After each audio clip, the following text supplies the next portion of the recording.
찬송가 299장으로 찬송하겠습니다. 찬송가 299장 찬송입니다.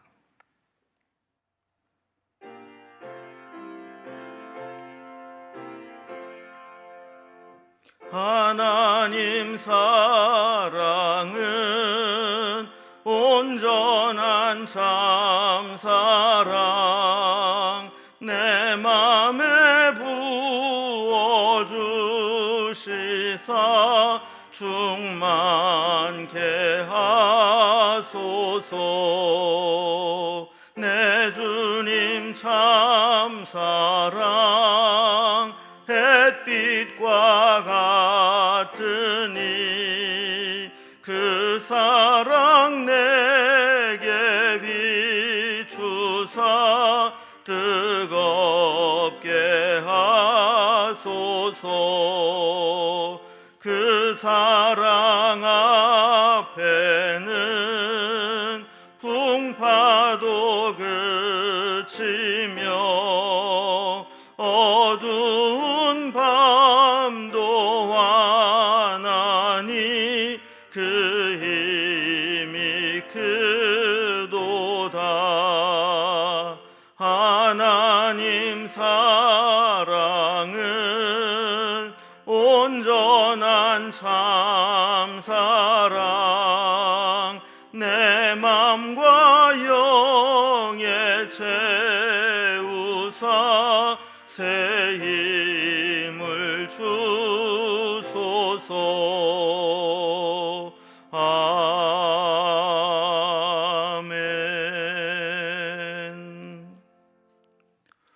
오늘 함께 나눌 하나님 말씀은 호세아서 2장 14절부터 3장 5절까지 말씀입니다. 호세아서 2장 14절에서 3장 5절까지 말씀을 제가 봉독하겠습니다.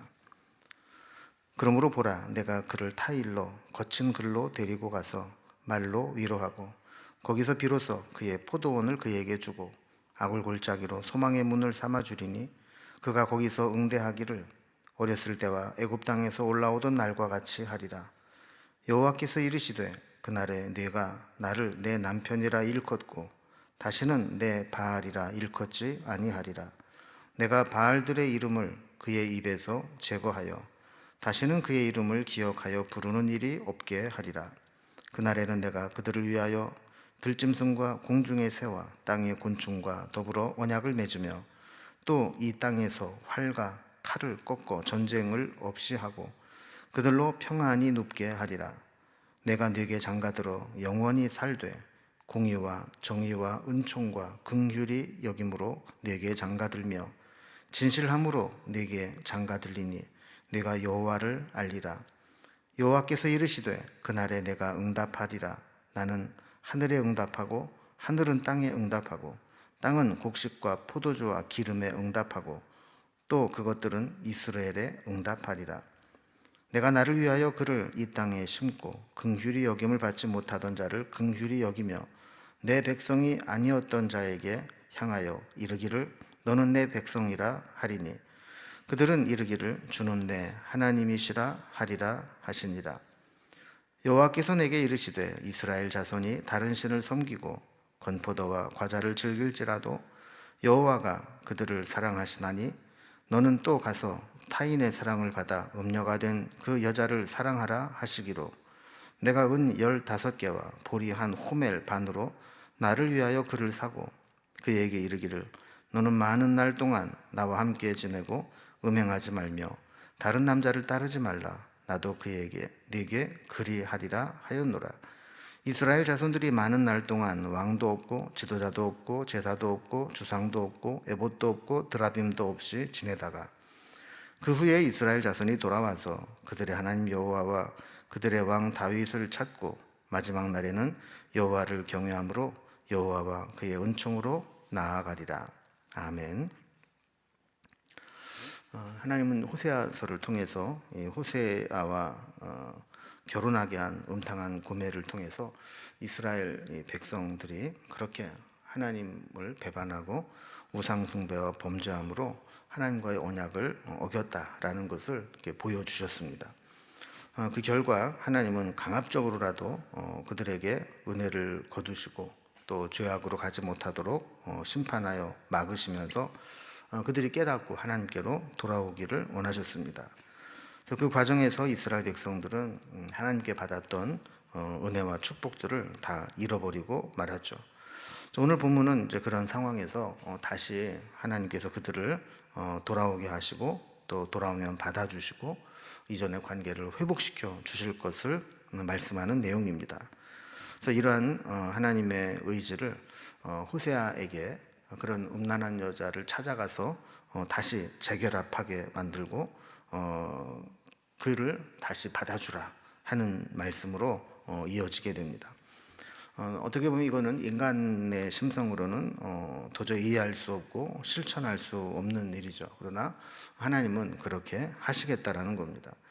오늘 본문의 내용을 단락별로 구분을 해보면 이제 저들에게 관계의 회복과 재결합을 말씀하시고 명령하시게 됩니다. 또 21절과 23절에 보면 그 회복된 관계로 인해서 그들이 잃어버렸던 것을 다 회복하게 되고 또 축복을 누리게 되는 장면이 나오게 됩니다. 그리고 3장에서는 이런 재결합의 의미가 어떤 것인지, 그리고 재결합을 하게 되면 그 후에 어떤 의무가 생기는지 이런 것들을 함께 말씀하고 있습니다. 이제 먼저 첫 번째입니다. 관계의 회복과 재결합을 명령하시는 하나님의 말씀입니다. 14절에 보면 이스라엘 백성들이 하나님께 주신 모든 것들을 다 잃어버리고 난 후에 하나님은 그를 거친 들로 데리고 가서 말로 위로하라라고 말씀을 합니다.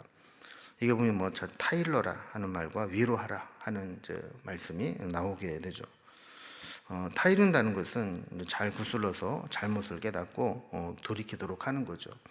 워낙 엇나가고 삐뚤어진 사람은 조금만 세게 이야기하면 도리어 반발을 하게 됩니다. 그러니까 그러지 않도록 잘 구슬러서 위로해 주면서 잘못을 깨닫도록 해라 하는 겁니다. 어제 살펴본 12절 말씀 보면 하나님께서 범죄한 이스라엘 백성들을 향해서 이 포도주와 무화과 나무를 거칠게 해서 사람이 먹지 못하게 하겠다, 이렇게 심판의 말씀을 했습니다. 근데 15절에 보면 하나님이 그 포도주를 다시 그에게 주겠다라고 말씀합니다. 그리고 아골 골짜기로 소망의 문을 삼을 것이다 그랬습니다. 이 아골이라는 의미가 고통이라는 뜻인데, 이 고통의 골짜기를 소망의 문을 열어주시는 통로로 만드시겠다 하는 겁니다. 그리고 또 그들을 응대해 주실 때 어린아이를 대했을 때와 같이, 그리고 애굽에서 나와서 광야를 지내올 때까지 그렇게 아주 세심하게 인도해 주시겠다 하는 약속을 해 주시는 겁니다. 이렇게 되면 이스라엘 백성들도 깨닫는 게 있을 거라는 거죠. 그래서 16절에 보면 여호와께서 그 날에 내가 나를 내 남편이라 일컫고 다시는 내 바알이라 일컫지 아니하리라 그랬습니다. 전에 이제 음탕한 아내가 고멜이 바알에게 정신이 팔려서 막 쫓아다닐 때는 누가 남편이고 누가 정부인지 구분을 못하고 바알을 남편처럼 이렇게 따르고 정신이 없었다는 겁니다. 근데 나중에 이제 남편의 진짜 사랑을 깨닫고 나면 이 바알은 가짜고 진짜 하나님만 있는 남편이구나를 깨닫게 된다는 거죠. 이스라엘 백성들도 마찬가지라는 겁니다. 바알을 섬기고 하나님 주신 은혜를 가지고 바알을 숭배했지만 하나님의 진짜 사랑을 깨닫고 나면 내가 진짜 믿을 하나님은 하나님밖에 없구나, 이거를 깨닫게 된다라는 거예요. 그래서 17절에 보면 내가 바알들의 이름을 그의 입에서 제거하여 다시는 그의 이름을 기억하여 부르는 일이 없게 하리라 그랬습니다. 그러니까 바알에게 정신이 팔려서 바알이 하나님인 것처럼, 바알이 복을 줄 존재인 것처럼 그렇게 바알을 쫓아다녔던 이스라엘 백성들이 이제는 하나님 앞에 나와서 하나님의 은혜를 입고 하나님의 이름을 부르면서 이제 바알의 존재를 잊게 하겠다 하는 말씀입니다. 그렇게 되고 나서 하나님 저들을 이제 완전히 회복시켜 주시는데 18절 말씀 보면 그날에는 내가 그들을 위하여 들짐승과 공중의 새와 땅의 곤충과 더불어 언약을 맺으며 또 이 땅에서 활과 칼을 꺾어 전쟁을 없이 하고 그들로 평안히 눕게 하리라 그랬습니다. 그러니까 하나님과의 관계가 회복이 되면 모든 것이 순차적으로 저절로 회복이 되는 거죠. 들짐승, 새, 곤충과 같은 이스라엘의 범죄로 함께 저주를 받고 황폐했던 것들이 다 하나하나씩 회복이 됩니다.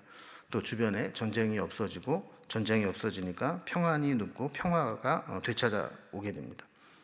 하나님과의 관계가 올바르지 못하면 하나님께서 주변 나라들의 힘을 주어서 그 잘못을 깨닫게 하기 위해서 고통을 주고 시비를 붙게 했죠. 그런데 그들이 하나님께로 돌아오게 되면 이런 일들이 저절로 해결된다는 겁니다. 19절과 20절을 보면 내가 네게 장가들어 영원히 살되 공의와 정의와 은총과 긍휼이 여김으로 네게 장가들며 진실함으로 내게 장가들리니 내가 여호와를 알리라 그랬습니다. 장가들며 이렇게 반복되는데 신앙은 결혼과의 관계, 결혼 관계와도 같다라는 거죠. 결혼을 하면 서로 상대방에 대한 신의를 지키고 언약을 지켜야 되는 것과 마찬가지입니다. 근데 사람들은 하나님과의 이 관계를 이런 이 결혼 관계를 비유하다면 결혼한 사람으로서의 그 신의 관계를 유지하지 않았습니다. 왜냐하면 하나님은 우리 눈에 보이지 않고 우리가 바람을 피우듯 한눈을 팔아도 즉각적으로 응징하거나 또 말씀하지 않기 때문이죠. 남편이 모든 것을 다 용서해 주고 다시 받아주지 않으면 지금 이 여인은 회복될 방법이 없습니다. 또 하나님도 마찬가지죠. 하나님이 용서해 주고 받아주지 않으면 관계는 깨져버린 거죠. 그런데 하나님께서는 이스라엘 백성들에게 다시 장가들겠다, 장가들어 주시겠다, 영원히 함께 사시겠다라고 약속합니다. 그러면서 공의와 정의, 은총과 긍휼, 이 두 가지 성품으로 이스라엘을 대하시겠다는 겁니다. 너무 공의와 정의로 따지지만도 않으시고 또 은총과 긍휼로 무조건 맹목적인 용서와 또 용납으로 받아주진 않겠다는 겁니다. 그리고 20절에서 다시 이제 진실함으로 네게 장가들리니 네가 여호와를 알리라 그러면서 이제 이렇게 끊임없이 신의를 지키고 언약을 갱신하게 될 때 결국 이스라엘 백성들도 하나님이 어떤 분인지를 깨닫게 될 것이다라는 것이죠. 두 번째 단락을 보면 이렇게 하나님과의 관계가 회복이 되면 어떤 축복이 이루어지는가를 설명합니다. 21절과 22절을 보면 여호와께서 이르시되 그날에는 내가 응답하리라. 나는 하늘에 응답하고 하늘은 땅에 응답하고 땅은 곡식과 포도주와 기름에 응답하고 또 이것들은 이스라엘에 응답하리라 그랬습니다. 하나님과의 회복에서 가장 중요한 것은 기도의 응답이 회복된다는 겁니다. 하나님과의 관계가 단절되면 제일 먼저 기도가 단절됩니다. 어떤 기도를 드려도 응답이 없습니다. 그러나 하나님께 기도할 때 관계가 회복되면 제일 먼저 대화가 회복되듯이 기도 응답이 회복이 되는 겁니다. 그래서 하나님이 하늘에 응답하면 그것이 땅에 응답하고 그것이 곡식과 포도주와 기름에 응답하고 그것이 그들의 들판인 이스라엘에 응답하고 이렇게 하나님의 응답이 계속 이어지게 된다는 거죠. 23절에 보면 내가 나를 위하여 그를 이 땅에 심고 긍휼히 여김을 받지 못하였던 자를 긍휼히 여기며 내 백성이 아니었던 자에게 향하여 이르기를 너는 내 백성이라 하리니 그들은 이르기를 주는 내 하나님이시라 하리라 그랬습니다. 전에 이제 호세아의 딸을 낳으면서 하나님 흩었다라는 이스라엘 또 긍휼이 없다라는 의미로 롤로하마 또 내 백성이 아니다라는 의미로 로암미 이렇게 이름을 짓도록 했는데 이제 하나님께서 그것들을 완전히 회복시켜 주셔서 내가 그들을 이 땅에 심었다. 그리고 내가 그를 긍휼히 여기겠다. 그리고 내 백성이 아닌 자를 너는 내 백성이라 하겠다. 이렇게 말씀을 하면서 하나님의 회복이 온전히 다 이루어질 것을 약속하는 것입니다. 자, 그러면 이렇게 하나님의 그 은혜로 약속이 회복되면 끝이냐? 아니라는 겁니다. 세 번째 단락을 보면 이렇게 다시 장가들고 재결합을 통해서 한다는 것이 어떤 의미를 가지고 있는지 그리고 이스라엘 백성들에게도 어떤 의무가 생기는지를 이야기합니다. 한번 깨진 관계가 회복되고 재결합되는 것은 쉬운 일이 아니죠. 한쪽에서는 속이 문드러지는 것 같은 분노와 마음의 상처가 있지만 그럼에도 불구하고 무한한 희생과 용납으로 받아주는 것이 있어야 되고 또 한쪽에서는 한때 잘못하고 음행했지만 이제는 그런 욕망을 끊어버리고 신의를 지키겠다라고 하는 엄청난 노력이 필요한 겁니다. 1절을 보면 이스라엘 백성들이 다른 신을 섬기고 건포도와 과자를 즐겼다, 이렇게 이야기를 합니다. 이 건포도와 포도는 세상에 주는 달콤한 것들을 상징하는 것들입니다. 이스라엘 백성들이 광야에서 하나님으로부터 받아 먹었던 것들은 만나입니다. 만나를 여러 가지로 해 먹었지만 그래도 만나는 그 만나죠. 늘 같은 것들이니까 같은 것들을 계속 먹다 보면 이제 질리게 되는 겁니다. 그런데 가나안 땅에 들어와서 보니까 광야에서 만나에서는 맛보지 못한 기가 막힌 과자 맛을 보게 됩니다. 그래서 만나를 주신 하나님을 잊어버리고 이 세상의 건포도와 과자를 쫓아가게 됩니다. 그럼에도 불구하고 이스라엘을 하나님께서 사랑하셨기 때문에 호세아에게 음녀가 된 고멜을 다시 받아줌으로 이 여인을 사랑하라라고 말씀합니다. 그래서 2절에 보면 이 여인은 원래 내 여인이니까 그냥 데리고 오면 될 것 같은데 여기 보면 몸값을 지불하고 사오라는 겁니다. 이미 아내가 세상에 팔린 여자가 되었기 때문에 은 15개와 보리 한 호멜 반을 가지고 그 고멜을 사가지고 오라는 거죠. 이게 이제 속량이라는 겁니다. 구원함에 있어서 값을 지불하고 사오는 것이죠. 그리고 3절에 보면 이 음란한 아내에게 이렇게 이야기를 합니다. 너는 많은 날 동안 나와 함께 지내고 음행하지 말며 다른 남자를 따르지 말라. 나도 내게 그리하리라 하였노라 그랬습니다. 그러니까 처음에는 이런저런 요구 또 책망 이런 거 하지 않습니다. 그냥 나와 오랫동안 그냥 같이 살자, 같이 잘 지내보자. 대신에 음행하고 다른 남자 쫓아가고 이런 거는 하지 말자. 나도 너에게 그렇게 신의를 지키겠다, 이런 이야기를 하는 겁니다. 자, 이런 함께 하는 시간을 가지면서 그동안 아내가 남편에게 뭘 잘못했는지, 앞으로 이 관계를 유지하기 위해서는 뭘 어떻게 해야 되는지 한번 고민해보고 생각할 기회를 주는 거죠. 4절에 보면 많은 날 동안 왕도 없고 지도자도 없고 제사도 없고 주상도 없고 에봇도 없고 드라빔도 없이 지냈다 그럽니다. 또 이 말은 무슨 얘기냐면 이스라엘 백성들이 하나님의 심판으로 나라가 망하고 포로로 끌려가서 노예 생활을 하면서 그동안 하나님이 주셔서 누렸던 모든 것들이 하나도 없이 다 빼앗기고 종처럼 노예처럼 지내온 세월들이 있었다는 것을 의미하는 겁니다. 그러다가 5절에 보면 다른 것들은 다 잃어버리고 없어도 괜찮은데 절대로 잃어버려서는 안 되는 것들이 있습니다. 그게 뭐냐면 하나님이죠. 그래서 그들이 하나님을 잊어버리고 또 다윗 왕을 잃어버리고 했던 것들, 이런 것들을 결국 깨닫게 되고 여호와께 돌아와서 여호와를 찾고 여호와와 그의 은총을 향해 나아가게 될 것이다 라는 겁니다. 그래서 하나님 앞에 자성과 반성, 진심 어린 회개와 순종, 이런 것들이 있어야만 하나님과의 관계가 회복될 수 있다라는 것이죠.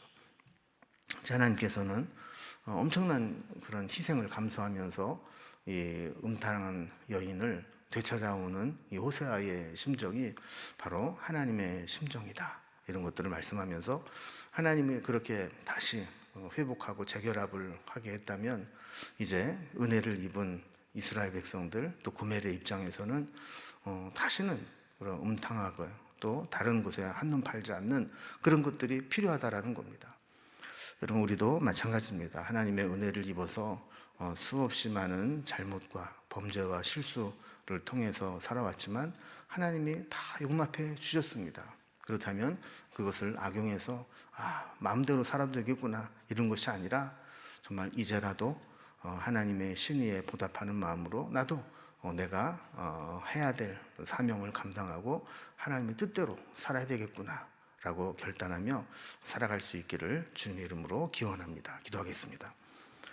하나님 아버지, 끊임없는 반역과 죄악에도 불구하고 우리를 버리지 않으시고 기회를 주시고 기다려주시고 용납해 주신 하나님의 은혜가 있음을 깨닫게 되었습니다. 하나님께서 우리를 그렇게 사랑하셨으니 우리도 그 사랑을 헛되이 받지 않게 하시고 우리가 감당해야 될 사명들을 감당하며 돌이켜서 다시는 죄악 가운데 물들지 않도록 인도해 주시고 하나님의 뜻을 이루며 살아갈 수 있도록 인도해 주시옵소서. 오늘도 우리와 함께 하실 하나님을 기대하며 주님의 은혜와 사랑 가운데 살아가기를 소망하오니 우리를 붙들어 주시고 인도하여 주시옵소서. 오늘도 우리와 함께 하신 주님께 감사드리며 예수님의 이름으로 기도드리옵나이다. 아멘. 각자의 두 제목들로 자유롭게 기도하시겠습니다.